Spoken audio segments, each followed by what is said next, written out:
when that alligator starts fighting, there's nothing in between you and him but a little part of the boat. And if he wants to come in the boat, he's coming. Or they just have so much strength that a lot of things can go wrong in a short amount of time. Straight from the swamps of southern Louisiana.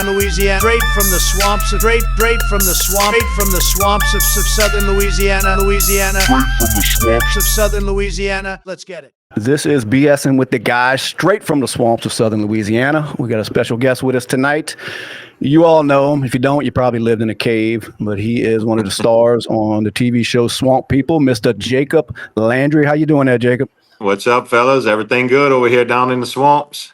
Down in the swamps. Yeah. Man, speaking of that show, just because we of course, that's where most of the people around the freaking world know you from. We'll try to watch my mouth on here a little bit. How long has it been? Is it 14? 16. Just filmed season 16. It's crazy. And they don't really see no end in sight. I guess it's a good thing. Man, honestly, though, I mean, when you first started that, dude, I mean, you couldn't have fathomed it was going to just do what it's done. I mean, that's crazy. It is. It's, whenever the producer, she was a woman at the time that first started the show, she told us that. She said, look, when this thing's going to hit, you're not going to be able to go anywhere without people recognizing you. You're not going to go anywhere without signing autographs. And, you're going to be traveling the country. And we just kind of shrugged it off. Yeah, whatever. Yeah. It's one of these things that we just going to do it and time's going to go on and whatever. And she was right. Unfortunately, she's not with the show anymore. A different guy is producing the show, but it's never, I mean, beyond our wildest dreams, we never would have fathomed it to go, 8-10 years, much less 16 years. And the way the ratings are going, they're really not cutting anything back. They continue to do 16 episodes a year. So, I think unless something drastically happens, I don't see it just going away. It's going to go down to 12 and maybe 10 and then maybe 8 episodes. But I really and truly just don't see where it's because a lot of times in certain demographics, it's actually growing each year. So I don't see how it can go away unless something bad happens. It's crazy too, because I remember when it was first starting, Bubba, which for people that don't know, that's Jacob's uncle. He was telling me that a TV station, he didn't even know the station. He just said it approached your daddy and told him, they asked him something about filming him harvest these gators or whatever. And it was kind of presented to Bubba like it might have just been kind of a one-time kind of documentary type thing. Yeah. And that's what it was supposed to be. That's right. Right. So it wasn't, they weren't planning on just going season after season. The main thing, it was supposed to be a documentary on people that lived in the swamp, people that actually lived on houseboats and survived off of the swamps and made their livings off the swamps. But, it was supposed to be a variety of things. It wasn't just mainly supposed to be focused on alligators. So what they done was they came down, they shot some footage with different people, different, aspects of life and all that down here. And they got in touch with Wildlife and Fisheries and said, look, we want to film some alligator hunting. We want this to be a part of the show, but it was just supposed to be a small percentage of it. And the guy that they dealt with happened to be the guy we would deal with to get our tags. So he's like, look, I could put y'all in touch with some of the Landrys. I'm pretty sure they're gonna, take you in and have no problems with it. So when they approached us, we just looked at it as, look, we've been talking about filming ourselves doing this just so we can have something to look back on, years down the road. And it worked out in our favor. They came to us, they said, look, we want to film you every day. We're going to pay all your expenses. And that year that was the first year the prices of alligators had really plummeted. It went from like $48 a foot the year before to that year it was around $12, $13 a foot. So for us, it was a no-brainer. They're going to film us, so we'll get something to be able to watch. Plus, they're going to pay all our expenses. A year to ever do that, that's the year to do it. So we said, sure, no problem. So when they filmed it, they brought it back and they put I guess you call like a pilot reel together, and they showed it to some study groups. And everybody that would do the study really was fascinated on the whole alligator part of it. They still were interested in the other parts that they wanted to film, but the alligator part just blew people's minds. So that's when they said, okay, look, we really got to focus this whole deal on the alligator season, being that it's only 30 days. we can film the other stuff, either throughout the year or at least while we're down there, but we really need to, focus this whole production around alligator season. So that's when they came back to us and said, look, we want to film this, all season. We want to be in your boat every day. And, we were kind of like, look, we got a lot of tags to fill. This is it's really a job. We got to work. Yeah. But they were like, listen, we're not going to get you to do anything. We just want to be in your way and film you. And that's it. We're not going to ask you to say anything. Just do your thing. So we did it, we did it and tried it out. And the show, going back to the lady that was the producer, she was trying to put it together as a documentary. And what happens is the production company puts the episode together and then the History Channel buys it off. So she kept putting it in documentary style and they would kick it back. They wanted it to be like an episodic show, like a series. So that's when they brought somebody else in. And so the show actually had missed the air date. It was supposed to air, I think, in January, then it missed, then it was supposed to air in April and it missed. Well, the actual show didn't come out till August, and alligator season opens the last Wednesday of August. So the show aired and the ratings were through the roof. It was like 4-point-something million viewers. They were freaking out. They were panicking. So they came back to us and said, look, we're pretty certain season 2 is a go, but we don't know for sure. We still have to let 3 or 4 more episodes come out and see the ratings before we can give the green light to start filming. But we understand that alligator season is here. Like, we need to move forward with this as quickly as possible. So what we actually ended up doing was signing a 2-week contract. And by that time, the episodes were enough episodes were going to air. They can get the ratings, they can get the average, and then continue on if they wanted to. Or if not, we just shit can it. And that's basically what we done. Well, the ratings obviously stayed strong throughout them next couple of weeks. And so we basically filmed season 2 while season 1 was airing. So nobody knew what was going to be popular, what wasn't, what worked, what didn't, how to shoot the show the next year to make it better. We kind of filmed season 2 in the blind because of season 1 was just airing. So, obviously when the first episodes came out, we realized, man, this is really something serious. This lady wasn't joking when she said that it was going to be a hit. We just was worried about so many people that didn't like the killing of animals. That's something I was going to ask you about too, because I know I've seen people comment on your post on Facebook before. That'll, I guess they on there to troll or whatever. Because I'm thinking, if they're following you, then why are they even on there? But y'all had it was an actor came out years ago from, I think, the Lost TV show, and he got on Twitter and started complaining about the Swamp People show, saying it was a bunch of rednecks in the swamp just basically killing gators, and that you're glorifying the way that y'all kill them as far as shooting them. And I'm thinking, what an asinine thing to say, because for one, he knows nothing about the culture down here in southern Louisiana. And it's not like y'all are out there just for the fun of it, slaughtering animals. I mean, there's a purpose behind it, and it's regulated. You know what I mean? Yeah, there's a lawful way to do it.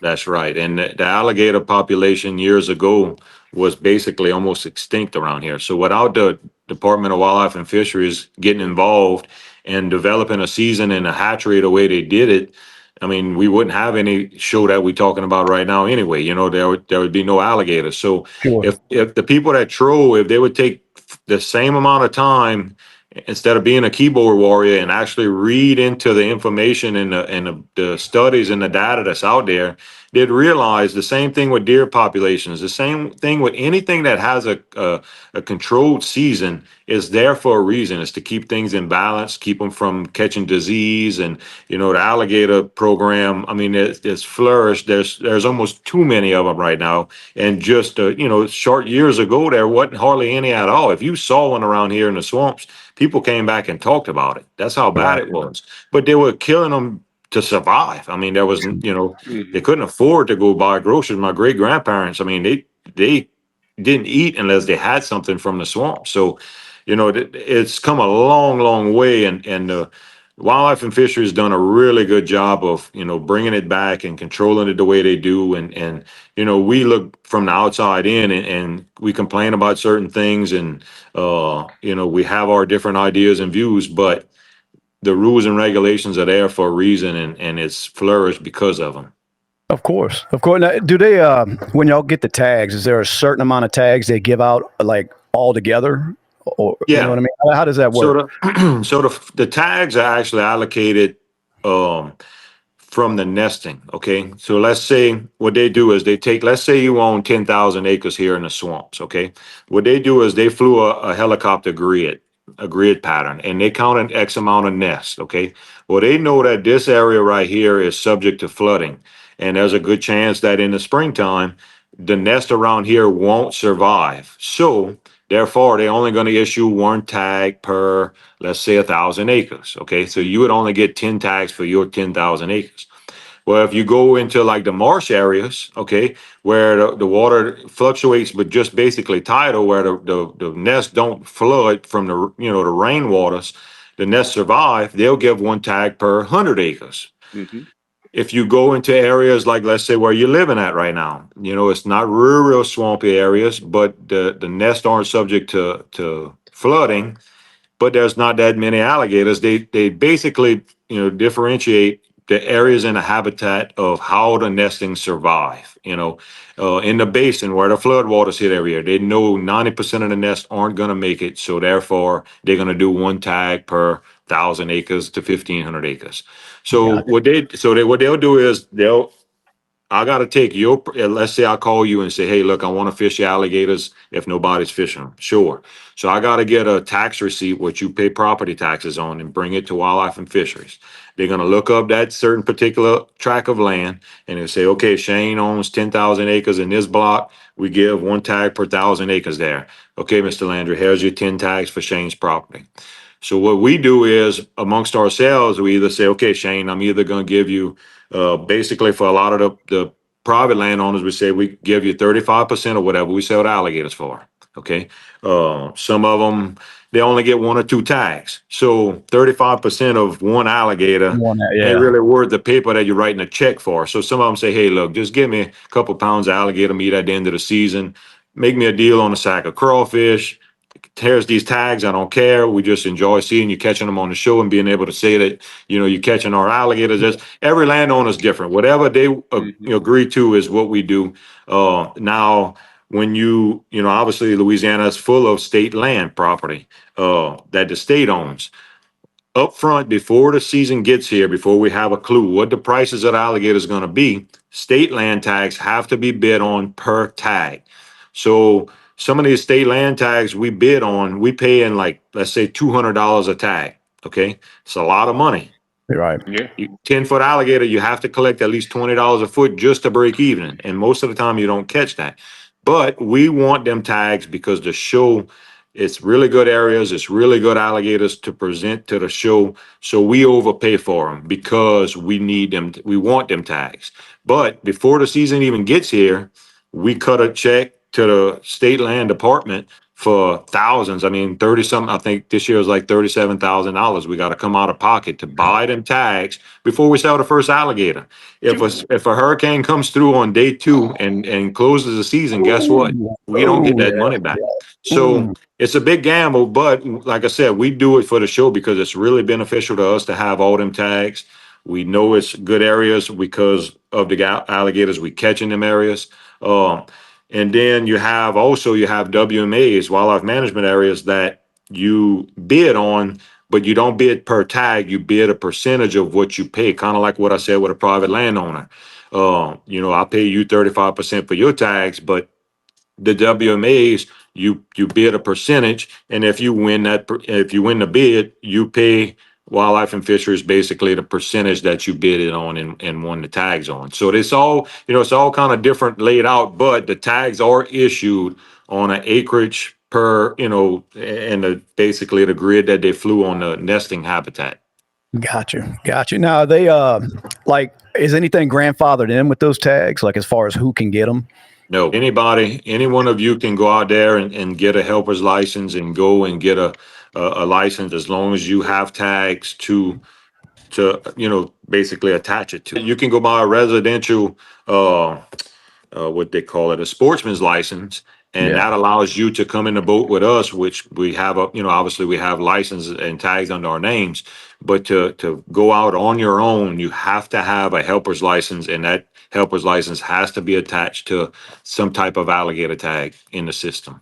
I wonder how many people y'all had like thinking that this was a fun activity to do, and said, I'm going to get some gator tags, Listen, when the show first came out, we had people that, we tried to get their tags for years, and and when the show came out, they couldn't wait to call us and give us their tags because they wanted us to have their tags, and kind of like I said, they wanted to be able to tell people, oh yeah, look, they caught that alligator on my property, Yeah. We've had we've had that instance and the opposite. We've had some tags that we've been having for years. And when we go to get them the next year, hey, look, we're sorry, but the grandkids and the kids want the tags this year. They watched our show. They want to try to do it. Hey, no problem. Yeah, that would have been me. That would have straight up been me. Yeah. And listen, the majority of them, the year after, they sent them back and said, "The hell with that." We didn't realize there was so much work and there's so much paperwork. And, people just think you go to the store and print out the tags and you go fill them and sell them. There's tons and tons of paperwork before the season and tons of paperwork after the season because it's, like I said, it's strictly tracked. And Wildlife and Fisheries has a record of every single little thing that goes on. So we gain tags and we lose tags. And every year is the same thing. We gain some each year, we lose some each year. And to get back to what you were saying, there's a lot of people that, watching the show. I mean, Wildlife and Fisheries is telling us so many stories that, kids just would watch the show and they think it's okay. Even though they got a fishing license, they can go put a piece of chicken on a hook and catch an alligator. So many people were getting in trouble because they didn't realize what's at stake. It's so heavily regulated. So there was some good and some bad that came out of it. We've caught some backlash on a lot of things, but the show did a really good job of keeping the blood and the guts and the gory parts out of the show. And I think that's how it survived for 16 seasons. It's a show that everybody, we go and do these meet and greets and we meet thousands of people. And it's a show that so many people tell us, look, it's a show that, Shane's not in the room watching wrestling and Bougie's not in the other room watching Beverly Hills 2.0 and Justin's not over here watching Outdoor Channel. Everybody, when the show comes on, everybody meets in the living room. The daughters, the kids, the mamas, and the daddies all get together because they all like the show. And we'd see that when we do these appearances, the women and the kids outnumbered the men and the hunter. We knew that guys like us, hunters and people that really enjoyed the beauty of the swamp would like the show, but we never dreamed that the kids and the women would like it just as much as us. And that's so really great. What carried the show. Well, I tell you what, you're lucky because I went today. I went looking around. I didn't have enough time, but I was going to find me a Swamp People Jacob Landry shirt and just wear your face the whole time, but I couldn't find one, man. I didn't have it. I went to Academy, and that was all I had time.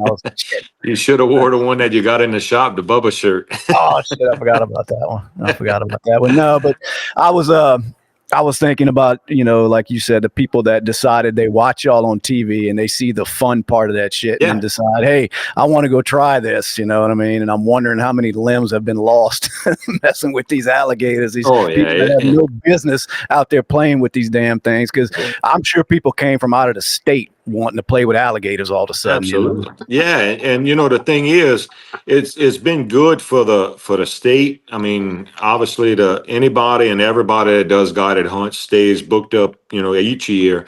The hotels and just the little bed and breakfasts around here, the swamp tours around New Orleans and all, everybody we talk to, their business done, tenfold since the shows come out. So it's been, no matter how negative some people talk about it, it's been beneficial for everybody. And that's a good point to that, like I said, that idiot actor that came out against y'all, Dominic something was his name. Mm-hmm. I forget his name, but anyway, I was thinking that too, that of all of the influx of money and everything that it brought to the state, and to sit there and demonize it because nothing about it. It was just it was ridiculous, because I didn't even think about that. Like you said, just the people that are involved in, a lot of industries across the state have benefited from that show. It's amazing, absolutely. Man. It is. And before the show came out, the alligator farms, it was completely opposite of what it is now. They were buying them strictly for the skins. We would actually get paid more for our alligators if you skin them out,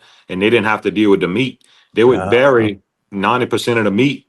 Okay. Now it's just the opposite, because not everybody can go out and buy $1,000 pair of alligator boots, or $1,000 purse, or a $500 watch, or, but all of us and the majority of the people can go out and buy a pound of alligator meat and try it. Anybody that's watching the show is intrigued by it and they want to try it, most of them can afford to go buy a little pound of alligator meat and try it, or just go to a restaurant and try it.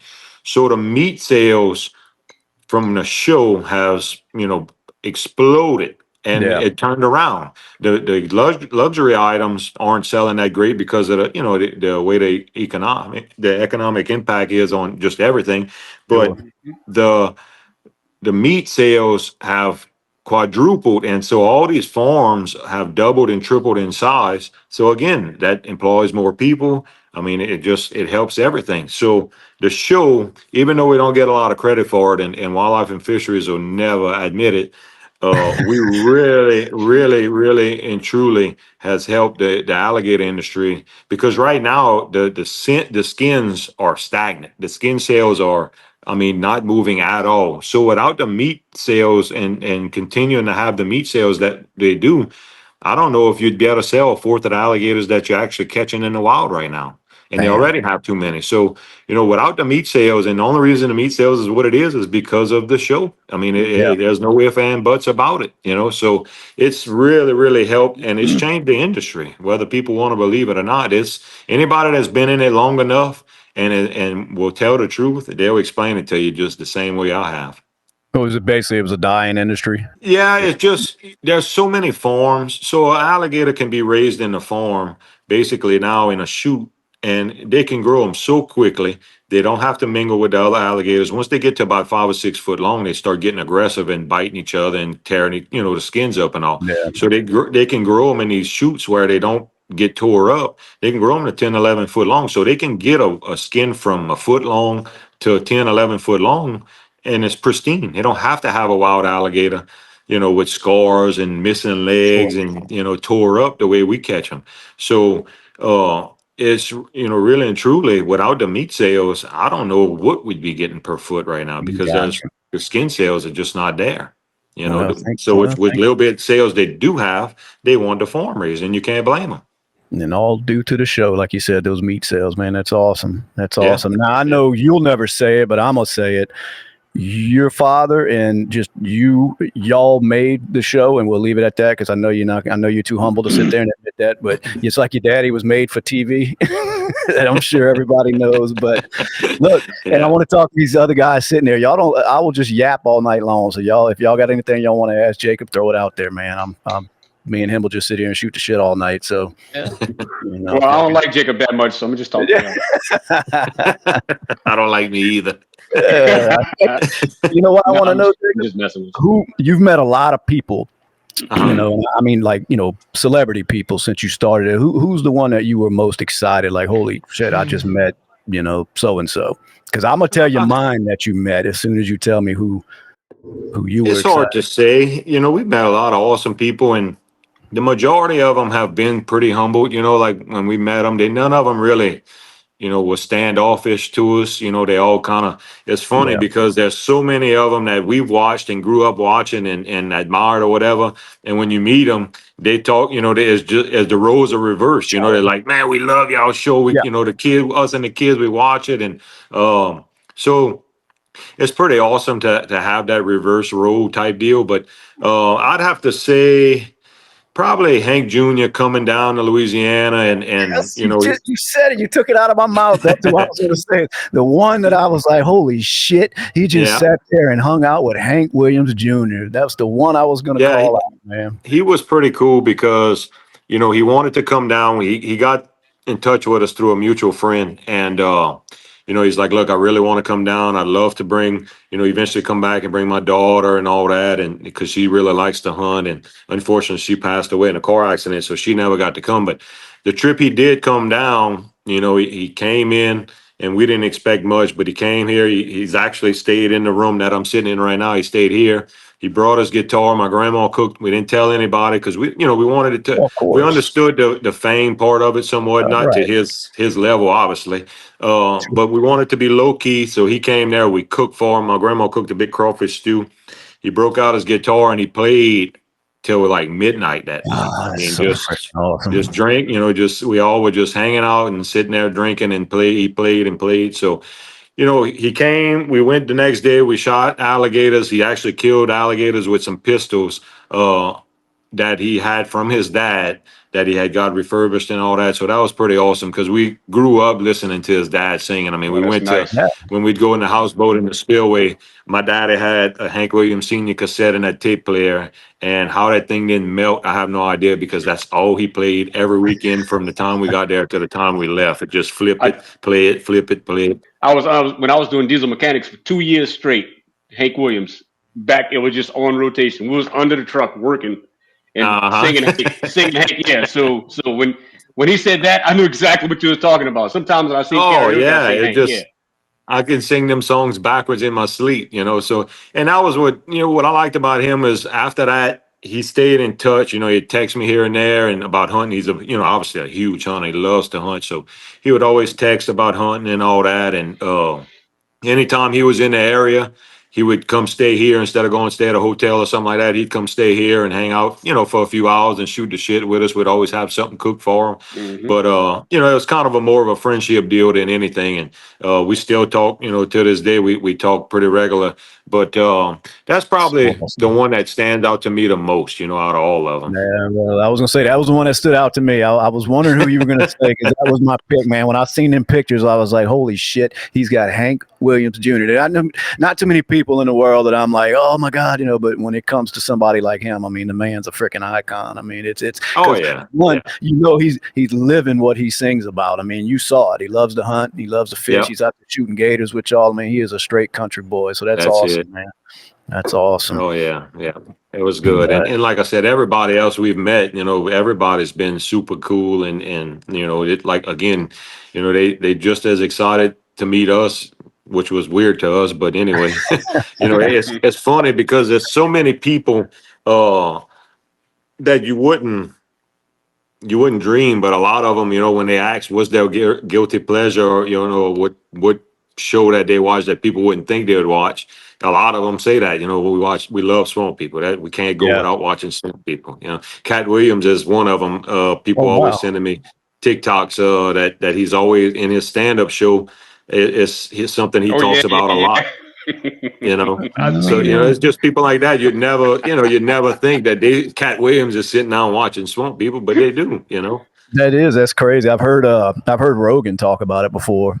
I remember sitting there listening. I just start grinning when I hear it. I'm like, look at this shit, man. I love it. I just love the attention it brings to just, the state as a whole. It's like, we get left out of a lot of conversations down here. And, with people like y'all doing what y'all do, it brings it, shines a light on what we have to offer in Louisiana, because it's amazing culture, man. We get made fun of a lot. You know how it is, but, we are who we are, man, and we don't hide it, So, a lot of it's out of jealousy. It is, man. They love us down here and they know it. Now you, them little things behind you bought all them deer head, or is that? eBay. That's all Temu. Whatever was that website? Temu. It's a Temu deer. $10 deer heads. I love it. We as you can see, we love to hunt. That we're in the crawfish business, so we kind of get the winter time off, and we grew up hunting in the basin, in the swamps, and just started hunting different areas as time went on. We'd always kind of go to the Midwest during a certain time of the year, and it just kind of grew the passion. And we own our own land in the Midwest now, and we hunt a lot of awesome places. We met a lot of good people through the years that invite us every year, and we have some good times. We love to deer hunt. My kids and all, they gator hunt and deer hunt. So, that's not all just mine. My wife got some up there. My kids have some hanging up there. We really, really share the passion for it. So, it's something we love to do. At the top, that's elk heads at the top, huh? Yeah, that's a couple elk from Montana. Yep. Some friends of mine, they have a high fence over in Mississippi, not too far Yeah. from here. And they have elk hunts up there too, like right up in Mississippi. Look at a Should mouse. try to show y'all some Yeah. of this other stuff. Hell yeah. Yeah, there's a Rottweiler right there. Big Damn. 500-pound bear from Canada, shot with my bow. Canada. It's a Rottweiler. What a bow. That's one from our place in Kansas. That was the biggest deer I ever shot. Look Oh, at that yeah. thing. You got a Let whole him body pull. mount. Wow. Couldn't go without There having it an is. Oh, alligator. That look Yeah, alligator right there. Awesome. Damn, you Yeah. get the same person to do all your taxidermy work, or Yeah, unfortunately, he just retired. So this is my son Rich. He's hiding over here from Really? you.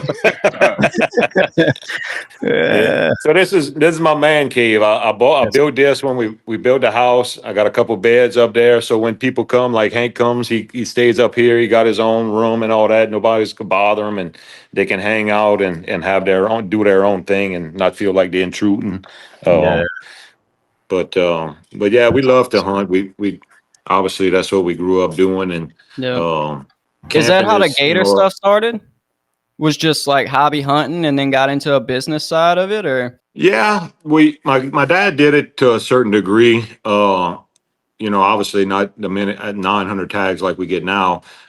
It kind of grew from 20 to 30 to, and like I said, they used to pay us to skin them. So we would, whatever we'd catch, we'd skin them, cube up the meat. We'd keep some of the meat, sell some of the meat, but we'd sell the hides and get paid for the hides.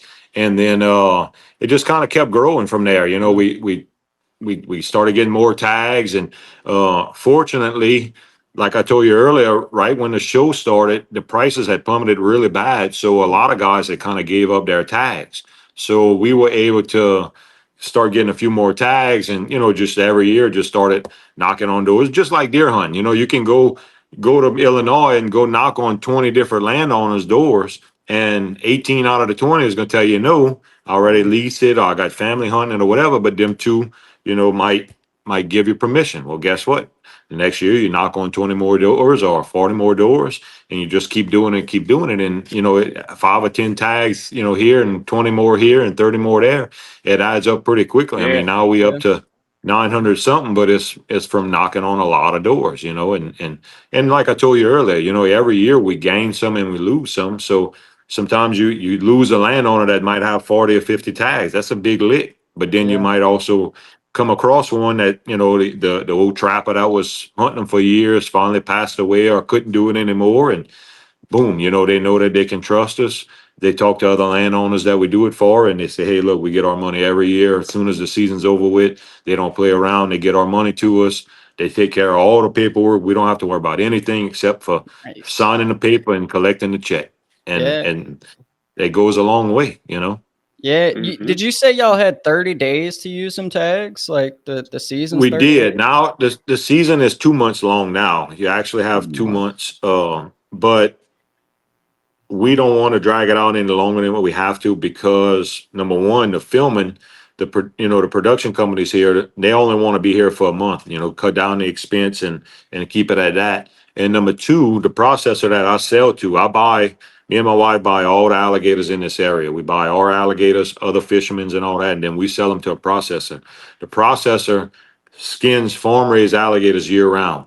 So when the wild season gets here, he shuts down his farms and he skins for us, or should I say, the people that buy the wild alligators for him. Mm-hmm. So he skins all these wild alligators, and then he hurry up and goes back to skinning farm-raised. So he wants to be in and out. He wants to be done as quickly as possible. So he tries to keep it also to 30 days, and they drag it out. Some go longer, but the bulk of everything gets done within 30 days, and for us, the majority of it gets done basically in 2 to 3 weeks. But, the majority of the gators he gets in from the wild is done within a month's time. And then, a few trickle in. Like I said, you got some guys that do the guided hunts and stuff like that. And that's one of the main reasons the state had did that, was to give guys more time, because you only have 4 weekends in a month's time, to do hunts with. So they kind of spaced it out so people can do more hunts and have a little more time to be able to book more things and keep people coming throughout the year. I was going to ask that, like, what changed as far as them extending it for a couple months? I didn't know if it was the amount of gators that were out there. It's more just to give them more time, mainly for the guided hunts and even people that some guys work shift work or on a turnaround or something and they got tags. They can't they limit it to when they can go. So it just gives everybody a little more time to be able to get out there and get the tags filled. Yeah, because that's a lot of what people don't see, that side of it when they watch the show, is that these guys, they may be working regular jobs, doing other things. This is just kind of a side hustle, because it's not long at all. Like you said, it's a very short season. Yeah. And another thing also, like the wildlife management areas that we were talking about earlier. So when it opens, it allows us to go in there. And the first 2 weeks, I think it is, the commercial fishermen have the first right. So we can go in there, we can put our lines everywhere, do what we have to do and get out. And then after that, they do lottery hunts. They issue 3 tags. All these lottery winners get 3 tags. They can come in after us and they don't have to worry about, impeding on our areas and all that or messing with our lines. They allow us to get in there, take care of business and get out. And then the lottery hunters get to come in afterwards and put their lines wherever they want and do their thing. So that gives them also, a whole extra month, to be able to do that versus beforehand, they only had 2 weeks. Sure. Well, I seen you introduced Ridge earlier. Is he planning on following in your footsteps? Oh yeah. Ridge definitely does. Ridge goes out in his own boat now. Every Sunday that we don't film, he's either in the boat with me or he's in his own boat helping us and doing his own thing. It's pretty awesome because we get all these people from all over the world that come. We do some hunts on the side and they get here. You get some people that's 250 pounds, muscles bigger than my legs, and big bad. And they shotguns all their life, and when they grab onto a line with a 10-foot alligator, they panic. They don't know what the hell's going on. They even though they look like they could eat you for lunch, they still they freak out. Yeah, and that's what I was gonna tell you earlier. It allows people to come down here and experience that, and they walk away from it with a whole different perspective than what they had beforehand. And like this year is a perfect example. We had 3 boatloads of people. It was the last weekend we were going to do it. We had a bunch of friends and people from out of town and all with us. And Ridge and his little buddy was in a boat by himself, and he didn't want to run lines. He just wanted to kind of, help pick up the lines and just ride in his boat. So we get to the last 2 lines of the day, last 2 lines of the season. Okay. We pull up to a line. I got about a 10-foot alligator on the line. All right. My dad pulls up to a line and he's got about a 4-foot alligator on the hook, but he has an 11-foot alligator wrapped up in the line. He got caught up trying to eat the 4-footer while he was on the line. Yeah, they're cannibals. Oh yeah. So we sitting there, we running these last 2 lines, we're taking care of business. Ridge comes up to me and he's like, Dad, there's a gator bubbling behind Paul Troy's boat. And I'm like, well, go see what you can do. He's like, well, I don't have a hook. So I give him a treble hook. So he goes and I don't even pay attention. We taking care of this 10-foot alligator. We're getting it undone off the bank and all that. And all of a sudden we start hearing hooping and hollering. And I turn around and look and Ridge is in his boat, basically going sideways down the channel. Okay. Oh, damn. He treble hooked this monster alligator. And he's he don't weigh but what, Ridge, 100 pounds? He weighs 115. He's leaned back. He's got this line in his hand. His boat's almost flipping sideways, just dragging him down the bayou. Okay, doesn't have a gun, nothing. He didn't even have the treble hook. So we hurrying up. We scrambling, trying to get the alligator in the boat so we can tag it and move and go help him. And my dad's doing the same thing. So finally, one of the guys out the other boat jumped in the boat from my dad's boat, jumped in Ridge's boat. And they fight this big alligator, get him up out of the water, shoot him, and drag him in the boat. And he's 11, 10. And he had about 8 to 9 inches of tail for sure, guaranteed missing, possibly even more. So it probably was close to almost 13 foot long.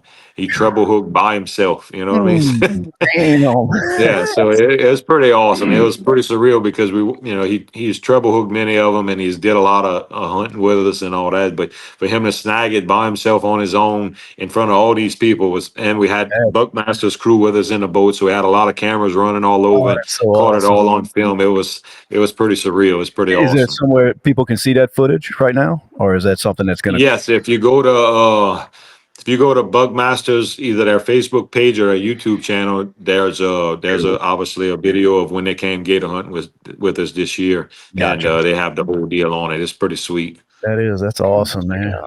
That's awesome. Yeah. Now I heard you say the word "roll the gator in" caught me, and I wanted to ask you about that. Why don't y'all use anything to help get these monsters in? You know what I mean? Like some kind of winch, or is there anything like that on them boats, or y'all just manhandle these things?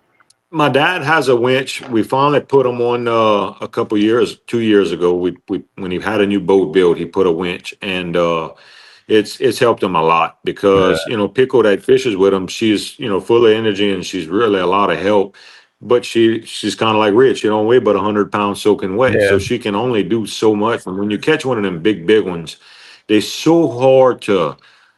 You spend most of your strength trying to hold on to them, much less trying to lift them, because they're so big. Your hands aren't big enough to grab them. Right. So we make some things that you can tie around their legs that help and all that, but you still got to lift them up enough to where you can get them to a certain point on the side of the boat, and then you can kind of turn them and angle them towards the back of the boat and start grabbing the opposite leg and rolling them in. And once they get halfway, they basically load themselves, but you got to get them to that point before you can do anything. So we had a winch built for Dad's boat. I'm glad we did because it's helped him a lot. And I don't have anything, but I still have some helpers that help me that are really strong. That they got a lot of strength and can lift a lot of weight. And we have some little devices, like I said, that we can wrap around the legs that allows you to use all your strength to lift, not so much having to try to just hold on to them and grab them.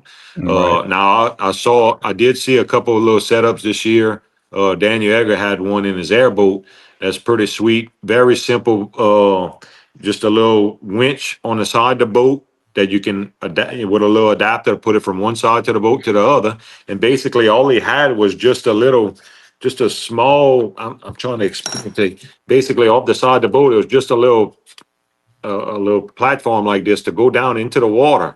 Sure. And so the winch was set up on this side, so you just hook the gator up and just slide, just to get the biggest part is getting the head and all in. Once you get it to that certain point, it's real easy to roll them in. So I'm thinking about getting that set up on mine for next year, just to save yourself, man. It's so hot. It's every day. It's so hot. It's so humid. And not just that, it's the wear and tear on your body. If we only had 100 tags and you go catch 1 or 2 a day, it's no big deal. But we go catch 20 to 30 each boat each day for 30 days, 20 to 30 days straight. It kills you, and my back's already suffering. What months did you say y'all are doing that? It always starts the last Wednesday of August. And it runs basically. Well, when you said about how hot it was, that's why I wanted to let people know that are listening. You're down here in southern Louisiana in frickin' August. It is humid. It is hot. It is miserable out in them swamps. You know what I mean? This isn't no comfortable way to make a living at all. Right. And miserable. How many pounds are y'all trying to roll in the boat on average, would you say? Brother, them big ones, I would say the majority of the big ones we catch are 400-500 pounds, sometimes 600 pounds. We never weigh them. We've caught some that we think might have went 700, possibly 800 pounds, just huge, fat body, I caught one 2 years ago that was 13 foot exactly. But this alligator was he basically a stud. You could tell he wasn't real old. His teeth in his mouth were real fresh, and you could just tell this alligator was young. But he was 13 foot long, just fat, healthy. It's everything you want an alligator to be. I wish we would have had some kind of way to weigh them just to see, because we catch some each year that are just so big and fat that it don't make no sense. That alligator that Rich caught this year with the treble hook was a prime example. I'll send you some pictures afterwards that Yeah. when this thing got in the boat, it's like, oh my God. I mean, it's just unbelievable how fat. The jaws behind the jawbone were, it looked like they were 2 foot wide. The tail, the base of the tail right behind his back legs was 3 foot in diameter. I mean, just huge. And you catch one that's 10 and a half, 11 foot long that's like that, but then you'll catch a 12'9" that doesn't look like he's 10 foot long because he's so skinny and He's just long skinny. and skinny. They're just like Yeah. people, you know? Yeah. Well, send me those pics for sure, because I'll put them in editing and let the audience check that out, man. This is the biggest one I ever got, dude. So that's that's about all I'm touching, man. And I'm from the state. I ain't playing with them things, man. No, They're and to dangerous. be honest with you, them little ones like that are some of the most dangerous ones, because when you catch a little one, he's feisty. He's so little. Them big ones are lazy. They're just like people. They wanna go up and we put our baits low to the water. They want to go up and grab that chicken and they sit there and they eat it and they swallow it before they take off. Them little ones are, they're like a kid. Yeah. They're running around. They grab it. They try to take off. They basically most of the time just get hooked in the head or something. So when you get there, they pissed off at the world. They fighting like crazy. It takes you 10 minutes to get one shot on them because they never stop. They're splishing and splashing and all that. You can't kill them because they don't keep still.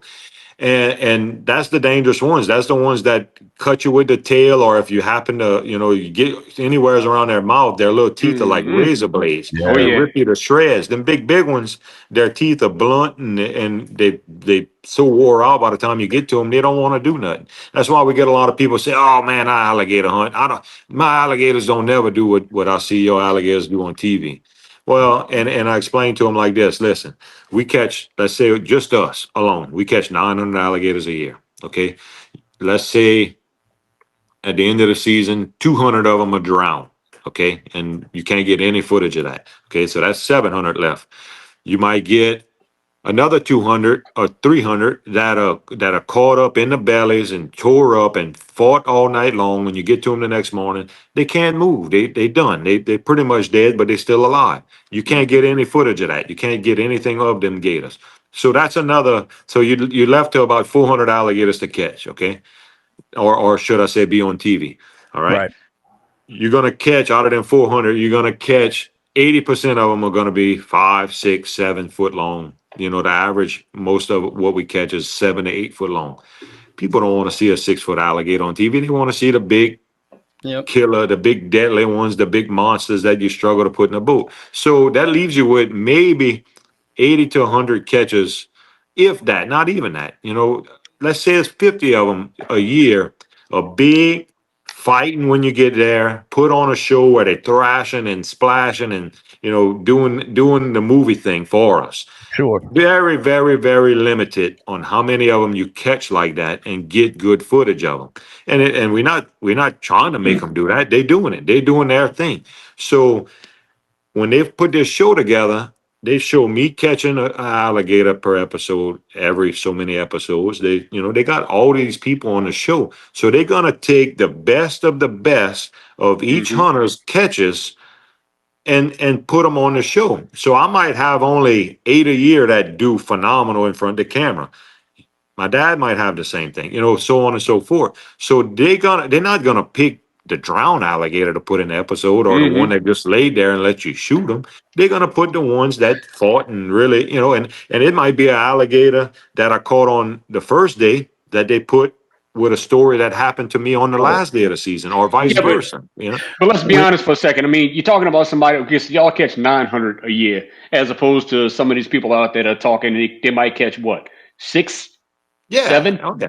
Yeah. You know what I mean? So they comparing you with 900 to their 6 or 7, and then they, you let them tell it. People always know more than you, no matter what. You know how that shit. Yeah, and look, we get so many stories or hear of people talking about us behind our backs, and I don't want to say it's jealousy, but it's like, listen, I'll say it. Yeah. At the end of the day, we all out there to make a living, doing what you do, doing what I do, and doing what they're doing. We just were fortunate that the show evolved around us, and we still hanging on. I mean, we're on a roller coaster, and we said 10 years ago that sooner or later that we got to get off the roller coaster. But fortunately for us, we never got off. And we know a lot of good guys that been doing this longer than us, that catch big alligators than us. They do it well. They do it just as good as us, if not better.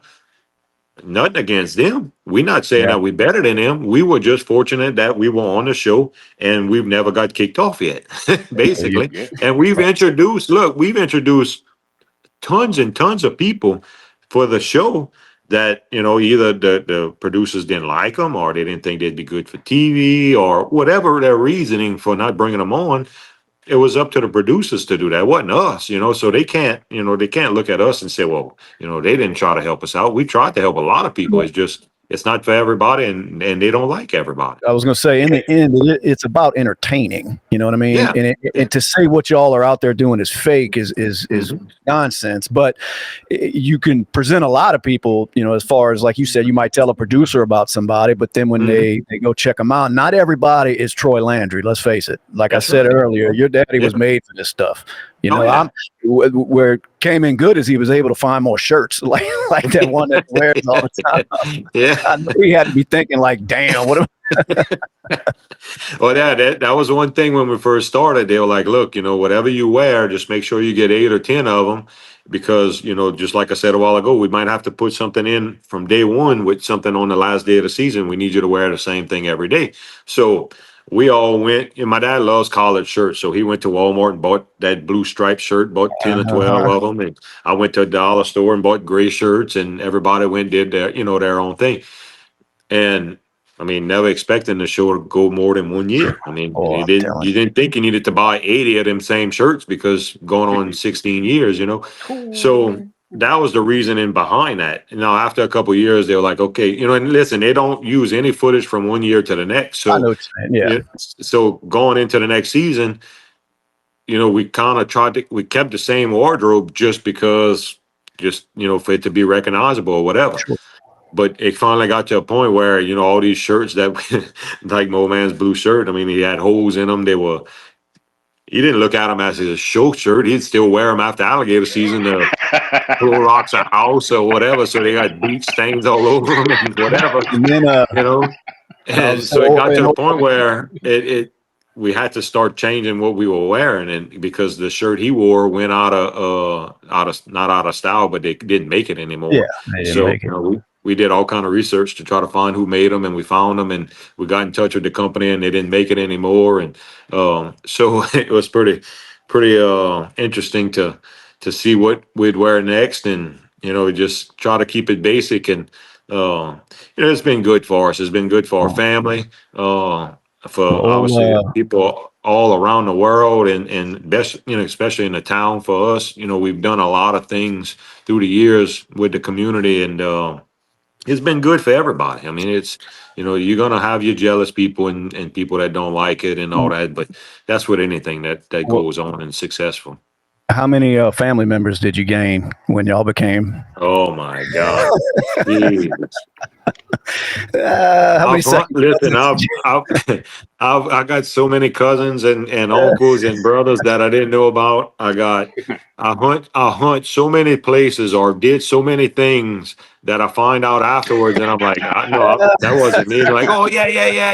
They were hunting with you in Mexico. I never hunted in Mexico. Oh yeah. It was. My cousin said he was hunting with you. Well, that's okay. Funny. If he says I went hunting in Mexico, I guess I did, and I just don't remember. I got that drunk. I don't know.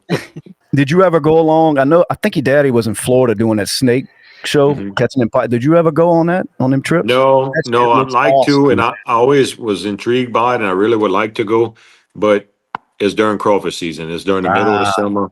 I cannot get away, especially now with buying Duffys and all that. Is just they go for 6 to 8 weeks at a time. If it would just be a 1 or 2 week thing, I'd be all over it. But I can't go at that time of the year. Lindsay's got this. The wife can Cover it. Yeah. I keep telling her that. I keep trying to buy other businesses, and she looks at me with a pair of eyes each time. Yeah. What y'all thinking? Crawfish season, bro. Around here in Louisiana, for ones people out there listening don't know, it is just. I mean, everybody. It's like a holiday, for 3 or 4 months for everybody with crawfish season. We looking a little better than last year, or what? Absolutely, it's going to be good. We're hearing really good reports. I'm talking to quite a few guys that already on the roads and doing really good with them already for this time of the year. So I think it's going to be a good season. It's going to be. It's still early to know exactly how the whole season's going to go, obviously, but it wouldn't take much to beat last year. That's for sure. No. I'm seeing good signs. We got rain when we needed to have rain. The basin's so unpredictable. We're not sure how that's going to be, but I think we're going to have a bumper crop in the ponds this year. And I think that price is going to come down as the people are going to be balling again like they did a couple years ago. And hopefully we can move them. Well, without, we getting too personal, but we're both in the business, and just the amount of people that last season just knew it was some sort of conspiracy that was going on in the industry. And you know what? I heard a few times from customers of mine, because they knew I knew you. So they would say, you need to pass the word to tell Troy and them to stop controlling those prices. I mean, they really thought your daddy is in control of the crawfish prices in the state of Louisiana. I heard that so many times last year, Yeah, my dad hadn't been in the crawfish business now for several years, but people still blame him for the price dropping or the price going up and all this other stuff. But obviously we're not the big players in the game like we used to be, but it's going to be a good year. I think you're going to have a lot of crawfish. You're going to have a good price on them. You're going to have peelers where you can, sell cheaper crawfish. And I think it's going to be a year for us to move a lot of volume, and we need it. I mean, there's a lot of places that are really suffering right now from last season that need a good year to pull them out of a bad jam. And hopefully it's one of those. Well, that's another thing that, a lot of people don't realize is how much that does for the state. You know what I mean? As far as crawfish, I mean, the money that it brings in from the festivals and just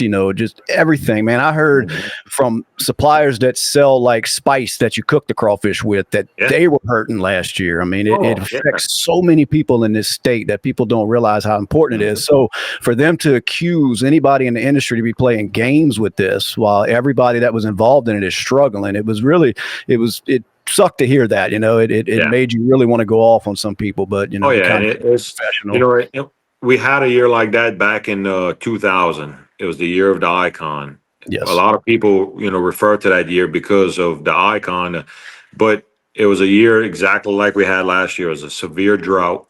You had a lot of farmers that never even sprayed icon on their rice that blamed it on icon, okay? They didn't have any crawfish. Let me stop you right. Explain to the people listening that may not know what the icon. So icon was something that a herbicide that they came out with to spray on the rice, and what it ended up doing was killing the crawfish in the rice fields. But you had some farmers that never sprayed an ounce of icon on their rice, and they didn't have any crawfish either. But we had a severe early drought, just like we had this year. So we had this before, and luckily it was 24 years ago, but we had the same scenario. Now this year, we had really good rains and all that, so I don't see where we're gonna come close to having a year like we had last year. But we did have one years ago that was blamed on the icon, and it was a lot more of the drought also than what people remember. But it was a bad one. It was a really bad one. Well, we're going to make it back this year. But look, I ain't going to keep you much longer. I know you got things to do, but I have a few questions from fans out there that I just wanted to ask you. I got about a half a dozen of them, so we'll go through them, and then I'll let you go on about your business.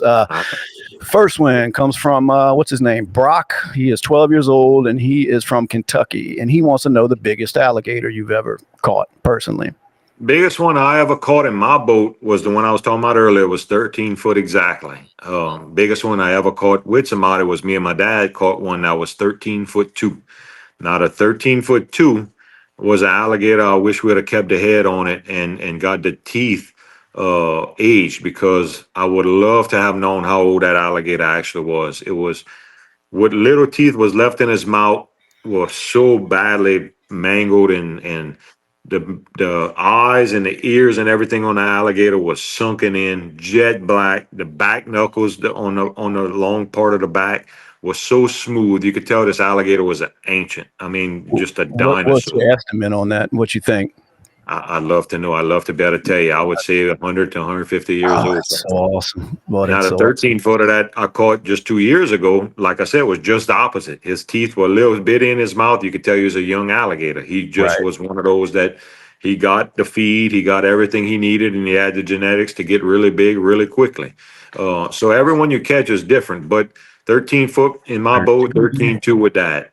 Well, there you go, Brock. Now, Rachel out of Nevada wants to know, if you had to move anywhere outside of Louisiana, where would it be?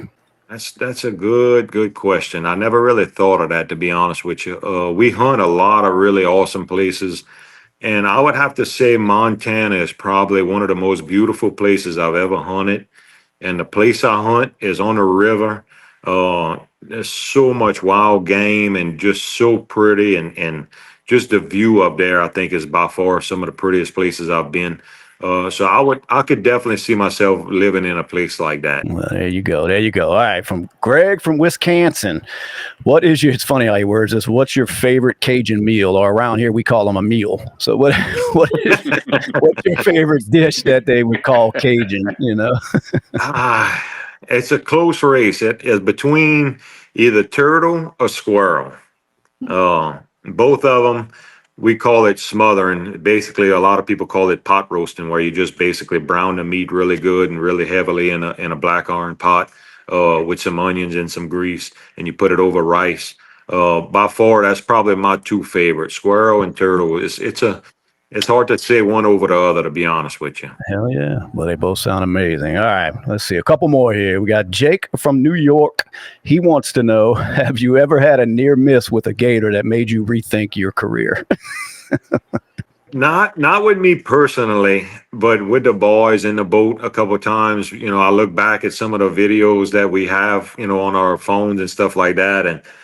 And I look back and realize just how dangerous that moment was. Obviously we've gotten hurt. I've had a hook in my leg, and we've gotten built and all that, but we've never been to a point where it was like really where I felt like my life might have ended. Gotcha. But I've looked back, like I said, on my phone at things that we videoed and all, and I look back and think, man, if Ridge was 8 years old on the front of the boat, and he grabbed onto a line with a 12-foot monster, and that alligator exploded, and if that line would have just been wrapped around his little hand a certain way, or just would have got behind him and took off and pulled him overboard, there's no telling what would have happened. It can happen so quickly, and you don't, when you're in the moment, you do think about some of that stuff, but you don't realize how close you were to a lot of bad things happening. Sure. So that's probably. That's probably the worst fear of mine, is just having somebody, because, when we do these hunts and all that, we have people from all over the world, like I said, that they've been around guns or they've hunted and this and that and other, but they don't realize what they're getting themselves into. And when that alligator starts fighting, there's nothing in between you and him but a little part of the boat. And if he wants to come in the boat, he's coming, or they just have so much strength that a lot of things can go wrong in a short amount of time. I was gonna say it's all muscle, man. Them things are It is. It's muscle. a giant muscle in the water. That's all it is. Amazing creature. All right, last one for you. Melissa from Arkansas wants to know, all the time you've spent in a swamp, have you ever seen anything that you really couldn't explain? I know we got a lot of local legends around here about what goes on in them swamps. Have you ever witnessed anything and you were like, what in the hell was that? When I was younger, we used to do a lot of nighttime traveling to and from deer hunting and all that with my dad, and we'd see things take off on the bank, and sometimes you kind of scratched your head wondering what the hell was that. But when you ride in a boat, your eyes get watery from the wind and all. So there's so many different animals out there in the swamps that it could be anything. Yeah. Me personally, I've never seen anything that said, "Oh my God, that looked like a Bigfoot," or that looked like the Rougarou or something like that. But there are some, there's some old timers around here that I would trust my kids with them. I believe everything they say, and they grew up in boats and all that, and they lived in the swamps and lived on houseboats. They've been out there all their lives, and there's a couple of them that swear on certain things that they saw, and I can't attest to them, what they saw, but I believe everything else they tell me. So it's kind of hard not to believe that they didn't see something out there. To me, somebody has to have footage or a true picture, a clear picture of something out there, for me to believe it. I got to see it with my own two eyes. Well, I'm going to believe there's something in them swamps. We're going to keep that legend going. Jacob, I really do appreciate it. When does that new season air? When does it come out? It'll probably be at the end of January, beginning of February, end of January. Whenever they got a good time slot for it, it's going to be somewhere in that time frame. Awesome. Well, thank you for your time, brother, and we'll talk soon, man. Everybody, Jacob Landry. What's going on, y'all? I hope y'all enjoyed that episode. Plenty more content coming. If you haven't hit that subscribe button yet, do it now. If you have, we really appreciate it. Means the world to us. B.S.ing with the guys. Y'all be good. Straight from the swamps of southern Louisiana. Straight from the swamps, straight from the swamps of southern Louisiana. Straight from the swamps of southern Louisiana. Let's get it.